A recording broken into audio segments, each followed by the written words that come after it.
ஒருவரையும் ஆசீர்வதிப்பார்.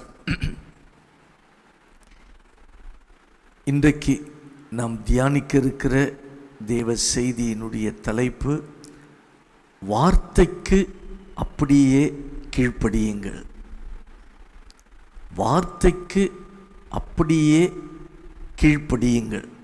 அதான் இன்றைக்கு நம்ம தியானிக்க இருக்கிற தேவ செய்தியின் தலைப்பு. உங்களுடைய மூளையை பயன்படுத்தாமல் எல்லா நேரங்களிலும் கர்த்தருடைய வார்த்தையை உங்க மைண்ட்ல போட்டு யோசிக்காமல் அதை ஆவியில சிந்தியுங்கள், ஆவியில தியானியுங்கள், அந்நிய பாஷைகளை பேசுங்கள். வார்த்தையில்தான் பதில் இருக்கிறது. வார்த்தைக்குள்ளதான் கர்த்தர் பதிலை வைத்திருக்கிறார். நாம போட்டு ஒரு காரியத்தை ரொம்ப மனசை போட்டு குழப்பிக்கொள்வதினால பதில் வராது.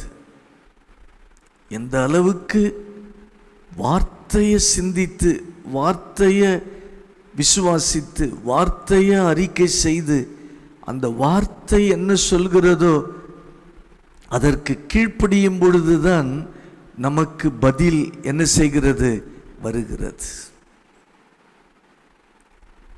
ஆண்டவர் எரிகோ அந்த அலங்கத்தை சுற்றி வரும்படி 7 நாள் சுற்றி வரும்படி ஆண்டவர் சொன்னார். 7வது நாள் 7 முறை சுற்ற சொன்னார். ஆண்டவரே, கால் வலிக்குமே, நீங்க ஒரு வார்த்தையை சொன்னாலே மதில் ஈஸியா விழுந்துருமே, நீங்க அப்படி செய்யலாமே ஆண்டவரே. செய்ய மாட்டார். சுற்றி வா என்றால் நம்ம சுற்றி வர வேண்டும். சுற்றும் பொழுது, அந்த அலங்கத்தை சுற்றி வரும் பொழுது ஆண்டவர் ஒன்றும் பேசக்கூடாதுன்னு சொல்லிட்டார். ஏன் பேசக்கூடாதுன்னு சொன்னாரு? அமைதியா 6 நாள், ஒவ்வொரு நாளும் ஒரு சுற்று, ஒருத்தருக்கு ஒருத்தர் பேசக்கூடாது, அமைதியா சுற்றி வரணும். 7வது நாள் 7 முறை சுற்றணும், அப்பவும் பேசக்கூடாது. 7வது சுற்று சுற்றும் பொழுது எக்காலம் சத்தம் கேட்கும்போது ஆர்ப்பரிக்கணும், அவ்வளோதான், துதிக்கணும். ஆனா இவங்களை ஆண்டவர் பேச வேண்டான்னு சொல்லிட்டார். ஏன் அப்படி சொன்னாரு? இவங்க பேசினா எல்லா பேச்சும் மூளையிலிருந்து வரும். அவருக்கு தெரியும், இவன் மனுஷன் மூளையிலிருந்து பேசி கொண்டிருப்பான். என்ன ஒண்ணுமே நடக்கலையே, சுற்றி சுற்றி வரோம், ஒண்ணுமே நடக்கலையே, ஒரு கிராக்கு கூட விடலையே, ஒரு அடையாளம் கூட தெரியலையே, எதையாவது மனுஷன் பேசுவான் தான் ஆண்டவர் பேச வேண்டான்னு சொல்லிட்டார். பேசி இருந்தா யோசுவாவை திட்டி இருப்பார்கள். என்ன இந்த யோசுவா இப்படி நடக்க வைத்து கஷ்டப்படுத்துறாரு. அதனாலதான் ஆண்டவர் வாயையே என்ன செய்யாத, திறக்காதன்னு சொல்லிட்டார் அந்த இஸ்ரவேல் ஜனங்களுக்கு. வாயை திறக்கக்கூடாதுன்னா திறக்கக்கூடாது. வாயை திறந்தால் மதில் விழாது. மதிலை சுத்தி வருவதற்கும் மதிலுக்கும் என்ன சம்பந்தம் கேட்கக்கூடாது. நம்முடைய புத்திக்கு எட்டாத யுக்தி தேவன் வைத்திருக்கிறார். நம்முடைய புத்திக்கு எட்டாத காரியங்களை அவர் அறிவிக்கிறவர். நீ அறியாததும் உனக்கு எட்டாததுமான காரியங்களை நான் உனக்கு செய்வேன்னு சொல்லலை, அறிவிப்பேன். இந்த காலை வேளையில் கர்த்தர் அறிவித்து கொண்டு இருக்கிறார். நீங்களும் உங்களுடைய வாழ்க்கையில் ஒரு அற்புதம் நடக்கும் வரை வீணா உங்கள் வாயை திறந்து பேசிடாதீங்க. என்ன ஒன்றும் நடக்க மாட்டுது, ஒரு மாற்றமும் வரல, ஒன்றும் நடக்கலை, எதையும் பேசிடாதீங்க. தோத்திரம் மட்டும் பண்ணுங்க. அப்படியே ஆண்டவர் என்ன வார்த்தையை சொன்னாரோ அதை அப்படியே ஏற்றுக்கொள்ளுங்க. அதை செய்வதற்கு கீழ்ப்படியுங்க. என் வசனத்துக்கு நடுங்குகிறவனையோ நோக்கி பார்க்கிறேன். இதைத்தான் ஆண்டவர் சொல்றார். சும்மா இது நடக்குது, அது நடக்குது, இந்த பிரச்சனை அதிகமாகுது, அந்த பிரச்சனை அதிகமாகிறது, பார்க்கிறதெல்லாம் பேசிக்கொண்டிருந்தால் அற்புதம் நடக்கவே நடக்காது. பேசாம தோத்திரம் பண்ணிட்டு அந்நிய பாஷைகளை பேசிக்கொண்டு ஆண்டவர் செய்வார், அவர் வார்த்தையின்படி அவர் நிறைவேற்றுவார். அந்த விசுவாசத்தில் இருக்கும் பொழுது கர்த்தர் என்ன செய்கிறார்? அற்புதங்களை செய்கிறார். 1 கொரிந்தியர் 1ஆம் அதிகாரம் 21வது வசனம். 1 கொரிந்தியர் 1:21. எப்படி எனில் தேவ ஞானத்துக்கு ஏற்றபடி உலக ஞானமானது சுய ஞானத்தினாலே தேவனை அறியாது இருக்கையில் பைத்தியமாக தோன்றுகிற பிரசங்கத்தினாலே விசுவாசிகளை ரட்சிக்க தேவனுக்கு பிரியமாயிற்று. தேவ ஞானம் வேற, உலக ஞானம் வேற. உலக ஞானம் எப்படி செயல்படுகிறது? சுயத்தில் செயல்படுகிறது, சுய புத்தி, சுய ஞானத்தில் செயல்படுகிறது. சுய ஞானம், சுய புத்தி இதற்கு இடம் கொடுத்தால் தேவனை அறிய முடியாது. அப்ப தேவனை அறிகிறது என்றால் நம்முடைய மூளையில் அறிகிறது இல்லை, வாழ்க்கையில் அறிவது. நம்ம வாழ்க்கையில் தேவனை அறியணும். நம்முடைய வாழ்க்கையில் தேவனை அனுபவிக்க வேண்டும், அனுபவபூர்வமாய் அனுபவிக்க வேண்டும். அதனால தான் ஆண்டவர் சொல்றார், சுய ஞானம் அது உலகத்திலிருந்து வருகிறது, இந்த புத்திக்கு இடம் கொடுக்காதே, இந்த உலக ஞானத்தை புத்தியை கீழே வைத்துவிடு, உன்னுடைய மூளை அறிவை கீழே வைத்துவிடு. மூளை அறிவு எதற்கு தெரியுங்களா தேவை? வேலை செய்யறதுக்கு மூளை அறிவு தேவை. அப்புறம் மூளை அறிவு எதற்கு தேவை? பிள்ளைங்க படிக்கிறதுக்கு மூளை அறிவு தேவை. ஆனால் கர்த்தர்னு வந்துவிட்டால், வசனன்னு வந்துவிட்டால் மூளை அறிவை பயன்படுத்தவே கூடாது. வார்த்தை வசனன்னு வந்துச்சுன்னா மூளை அறிவை பயன்படுத்தக்கூடாது. வாழ்க்கையில் ஒரு பிரச்சனை வந்துவிட்டால் மூளை அறிவை பயன்படுத்தக்கூடாது. வாழ்க்கையில் ஒரு நெருக்கடி வந்துவிட்டால் மூளை அறிவை பயன்படுத்தக்கூடாது. அவருடைய வார்த்தையை தான் பயன்படுத்தணும். அவருடைய வார்த்தை. ரட்சிக்கப்பட்ட அபிஷேகம் பெற்ற அநேகருக்கு இது தெரியவில்லை. ரட்சிப்பு இருக்கிறது, அபிஷேகம் இருக்கிறது, எல்லாம் இருந்தாலும் திரும்ப திரும்ப எதை யோசிக்கிறார்கள்? தம் மைண்டை கொண்டு தான் யோசிக்கிறாங்க. அதான் பிரச்சனையே. இஸ்ரவேல் ஜனங்கள் தங்களுடைய மைண்டை கொண்டு யோசித்திருந்தால் அலங்கம் விழுந்திருக்க முடியாது. அவங்க தேவனுக்கு வார்த்தைக்கு அப்படியே கீழ்ப்படிந்ததினால தான் அற்புதம் நடந்துச்சு.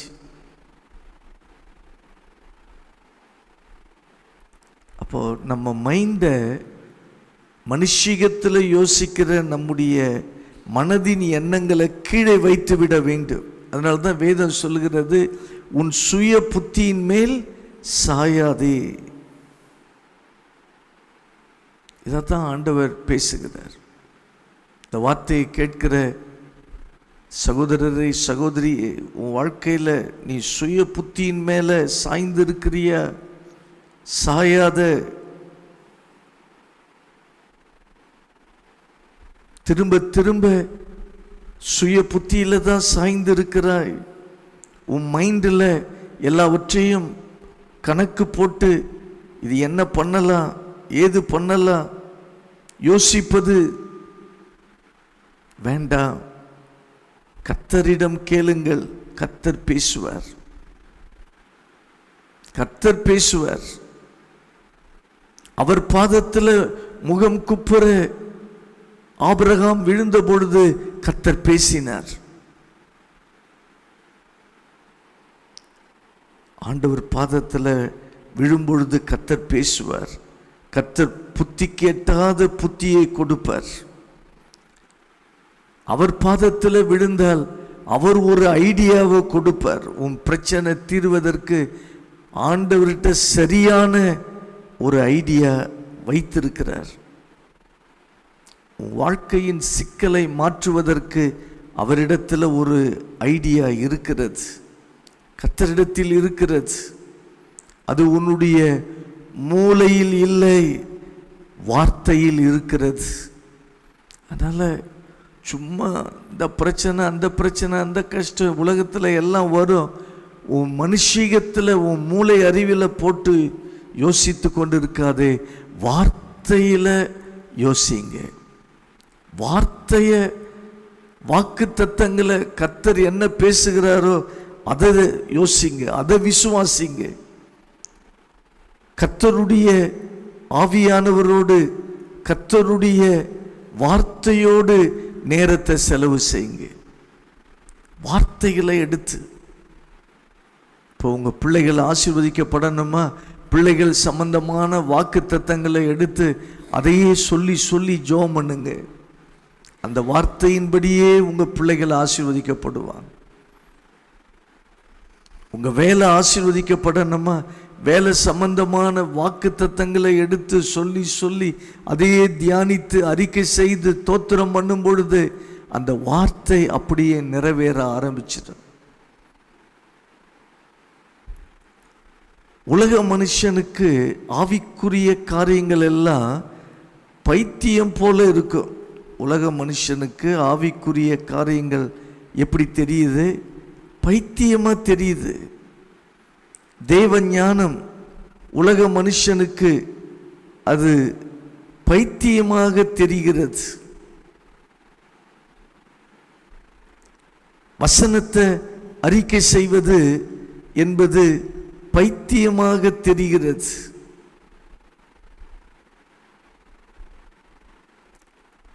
கடந்த நாட்களில் நாகமானை குறித்து நம்ம பார்த்தோம். அவனை 7 முறை தண்ணீரில் முழுக சொன்னார். அவனுக்கு ஆரம்பத்தில் எப்படி இருந்துச்சு? பைத்தியமாக இருந்துச்சு. ஆனால் அவன் கீழ்ப்படிந்த பொழுது அவன் சுகத்தை பெற்றுக்கொண்டான். பைத்தியமாய் தோன்றுகிற காரியங்கள் மூலமாக தான் கர்த்தர் அற்புதங்களை செய்கிறார். ஆண்டவருடைய வசனம் உலக மனிதனுக்கு பைத்தியமா தெரியும்.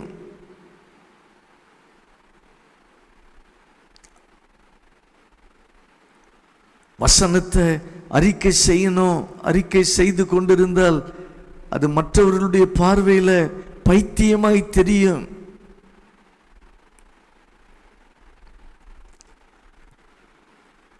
நம்ம ஆண்டவருக்கு கீழ்ப்படிய வேண்டும்.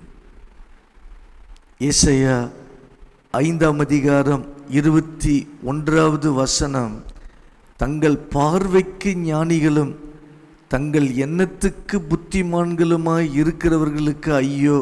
பாருங்க, ஐயோன்னு சொல்லிட்டார். தங்களுடைய பார்வைக்கு ஞானி, தங்களுடைய எண்ணத்துக்கு புத்திமான். இப்படி நடந்துச்சுன்னா நல்லா இருக்கும், அப்படி நடந்தா நல்லா இருக்கும், இப்படி யோசிக்கிறவங்களுக்கு வேதம் என்ன சொல்கிறது? ஐயோ, உலகமெல்லாம் அப்படித்தான் இருக்கிறது, உலக மக்கள் இப்படித்தான் வாழ்கிறார்கள்.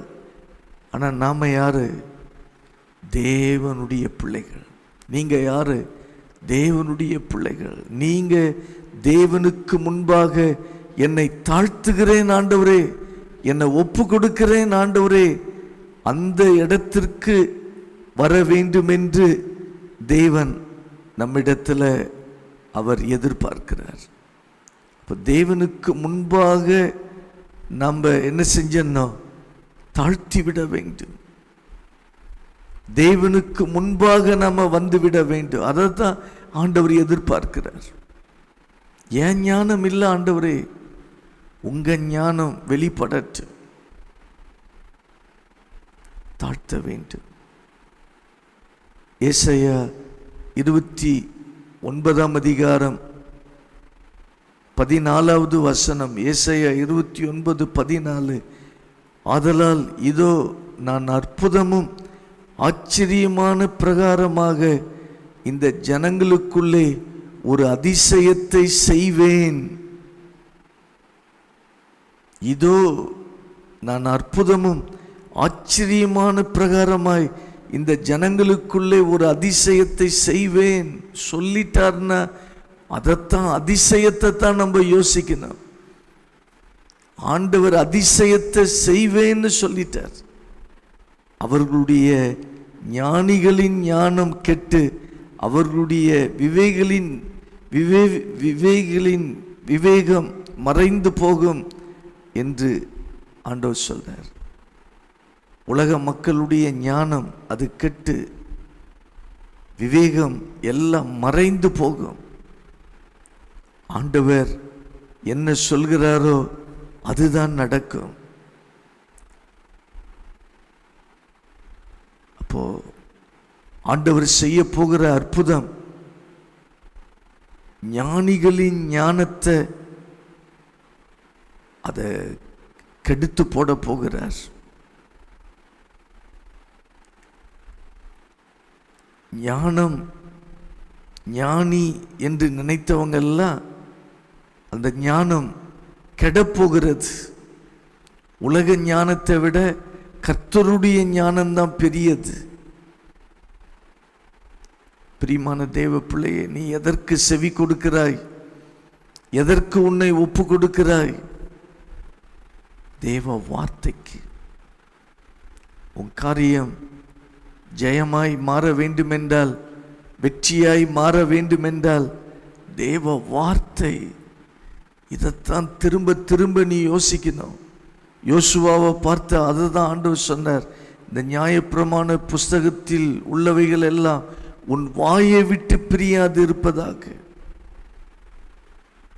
இரவு பகலும் அதை தியானி, அப்பொழுது உன் வழியை வாய்க்க பண்ணுவாய். கர்த்தர் சொல்றார். திரும்ப திரும்ப இந்த வார்த்தைகளை நீ என்ன செய்? வாசி. திரும்ப திரும்ப இந்த வார்த்தைகளை வாசிக்கணும். வார்த்தையை எடுத்து வாசிக்கணும். மனுஷீகத்தில் போட்டு மூளை அறிவில் யோசித்து கொண்டிருக்கிறத விட அதை நிறுத்திட்டு பைபிளை எடுத்து அதை தியானிக்கணும். ஏசாயா 29:11 தரிசனமெல்லாம் உங்களுக்கு முத்திரிக்கப்பட்ட புஸ்தகத்தின் வசனங்களைப் போல் இருக்கும். வாசிக்க அறிந்திருக்கிற ஒருவனுக்கு அதை கொடுத்து, நீ இதை வாசி என்றால் அவன் இது என்னால் கூடாது, இது முத்தரிக்கிறது என்பான். வாசிக்க தெரிஞ்சவங்கிட்ட பைபிளை கொடுத்து வாசினா அவன் என்ன சொல்றான்? இது முத்தரிக்கப்பட்டு இருக்கிறது. அப்படின்னா இது மூடப்பட்டு இருக்கிறது, எனக்கு இது புரியல, அதனால நான் வாசிக்கல. அவனுக்கு வாசிக்க தெரியும். தேவ பிள்ளைகள், பைபிளை வாசிக்க தெரிந்தவங்க புரியுதோ புரியலையோ இதை வாசி என்று கர்த்தர் சொல்கிறார். வாசிக்கும் பொழுது மூளை அறிவுக்கு இடம் கொடுக்க கூடாது. வாசித்தா எல்லாம் நடந்துருமா? வார்த்தையை அறிக்கை செய்தா எல்லாம் நடந்துருமா? கேட்காத, கேள்வி கேட்காது, அறிக்கை செய், பேசு. 12வது வசனம் ஏசாயா 29:12, அல்லது வாசிக்க தெரியாதவனிடத்தில் புஸ்தகத்தை கொடுத்து நீ இதை வாசி என்றால் அவன் எனக்கு வாசிக்க தெரியாது என்பான். வார்த்தையை வாசிக்க தெரியாதவங்கிட்ட பைபிளை கொடுத்து வாசிக்க சொன்னா அவன் என்ன சொல்றான்? எனக்கு வாசிக்க தெரியவில்லை. வாசிக்க தெரியலன்னு சொல்லாதீங்க. வாசிக்க தெரிந்த ஒரு ஆளை வைத்து வாசித்து கேட்கணும். சாக்கு போக்கு சொல்லி தேவனுடைய வார்த்தைகளை வாசிக்கிறதையோ கேட்கிறதையோ நிறுத்திவிடக்கூடாது. வாசிக்க தெரிந்தவன் புரியவில்லை என்று சொல்றான். வாசிக்க தெரியாதவன் இதெல்லாம் எனக்கு வாசிக்க தெரியாது என்று உட்கார்ந்து இருக்கிறான். உன் சுய புத்திக்கு இடம் கொடுக்காதே. கர்த்தருடைய வார்த்தைக்கு முக்கியத்துவம் கொடு. வார்த்தைக்குள்ளதான் பதில் இருக்கிறது. ஆமென். எல்லா வார்த்தைக்குள்ளதான் உங்க பிரச்சனை, உங்க கேள்விகளுக்கு பதில் வார்த்தைக்குள்ளதான் இருக்கிறது. அந்த வார்த்தையை பேசு, அந்த வார்த்தையை திரும்ப திரும்ப சொல்லு. இந்த வார்த்தையை கேட்டுக்கொண்டிருக்கிற அத்தனை பேருடைய பிரச்சனையின் பதில் வார்த்தையில் கர்த்தர் வச்சிருக்கிறார். அது நம்ம புத்திக்கு எட்டாததாகத்தான் இருக்கும். என் புத்திக்கு இந்த வார்த்தை எட்டவில்லையே, இது எப்படி நடக்கும்? அப்படிதான் இருக்கும். நாகமானுக்கு சொல்லப்பட்ட பொழுது அவன் புத்திக்கு அது எட்டலை. ஆனால் அவன் தண்ணீரில் முழுகின பொழுது அற்புதம் நடந்தது. இன்றைக்கு கர்த்தர் உன் வாழ்க்கையில் ஒரு அற்புதத்தை தேவன் அவர் வைத்திருக்கிறார். நிச்சயம் அந்த அற்புதத்தை ஆண்டவர் செய்யக்கூடிய தேவனாய் இருக்கிறார். ஏசாயா 29:14 இதோ நான் அற்புதமும் ஆச்சரியமான பிரகாரமாக இந்த ஜனங்களுக்குள்ள ஒரு அதிசயத்தை செய்வேன். இந்த காலை வேளையில் உனக்காக தான் கர்த்தர் இந்த வார்த்தையை சொல்கிறார். எரிகோ அலங்கத்தை 7 முறை சுற்றி வர சொன்னார். ஆண்டவரே, சுற்றி வந்தால் பார்க்கிறவங்களுக்கு பைத்தியமா இருக்குமே. அவன் பைத்தியமா நினைக்கிறானா, நினைச்சிட்டு போட்டோம். நீ கர்த்தர் சொன்னபடி செய். அவர் ஆராய்ந்து முடியாத பெரிய காரியங்களை செய்கிறவர், எண்ணி முடியாத அதிசயங்களை செய்கிறவர் உன்னோடு இருக்கிறார். நிச்சயம் அற்புதம் நடக்கும். வாழ்க்கையில் எரிகோ மதியில போல தடைகள் இருக்கிறதா? அது இல்லாமல் போகும். அந்த அலங்கம் எப்படி விழுந்தது என்று சரித்திர ஆசிரியர்கள் எழுதி வச்சிருக்கிறாங்க. அப்படியே பூமி பிளந்து அந்த மதில், அப்படியே மதில்கள் பூமிக்குள்ள போய்விட்டதா. ஏன்னா இவங்க போய் அந்த எரிகோவை இஸ்ரவேலர்கள் சுதந்தரித்தாங்க. மதில் இப்படி விழுதுன்னா என்ன ஆகும்? இவங்க தான் சுற்றி கொண்டு இருக்கிறாங்களே, இவங்க மேலே விழுந்து இவங்கெல்லாம் செத்து போயிருப்பாங்க இஸ்ரவேல் ஜனங்கள். ஆண்டவர் அப்படியே பூமிக்குள்ள பூமி பிளந்து அது அமிழ்ந்து போகும்படி கர்த்தர் செய்தார். அது இல்லாதபடி கர்த்தர் செய்தார். உங்கள் வாழ்க்கையிலும் எத்தனை தடைகள் இருந்தாலும் அந்த தடைகளை ஆண்டவர் இல்லாதபடி செய்ய அவர் வல்லவராக இருக்கிறார். உங்களுடைய வேலை என்ன?